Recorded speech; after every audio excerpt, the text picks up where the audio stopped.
ચકલીઓ આપણા ઇકોસિસ્ટમમાં ખૂબ મહત્ત્વનો ભાગ ભજવે છે. ખેતીમાં પાક હોય તેમજ શહેરોમાં ફૂલ છોડ લગાડેલા હોય એને જીવજંતુઓ નુકસાન પહોંચાડે છે. આ જીવજંતુઓને ચકલીઓ આરોગી જાય છે. એટલે નેચરલ પેસ્ટ કંટ્રોલ છે ચકલીઓ. ને હાલ ચકલીઓની જાતિ લુપ્ત થતી હોય આ ચકલીઓને ઇકોસિસ્ટમને બેલેન્સ માટે ખૂબ બચાવવી જરૂરી છે.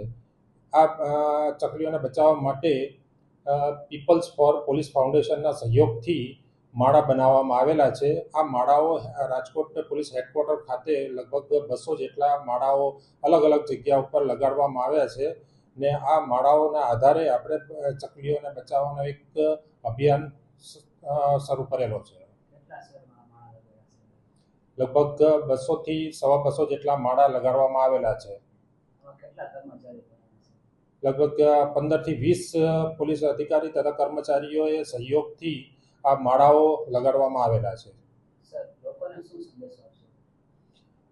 ચકલીઓ એક નેચરલ પેસ્ટ કંટ્રોલ હોય. ચકલીઓનો એને જાતિ લુપ્ત થતી હોય, ચકલીઓને બચાવવી ખૂબ જરૂરી હોય. આવા માળા બનાવીને ચકલીઓને બચાવવા માટે હું તમામને અપીલ કરું છું.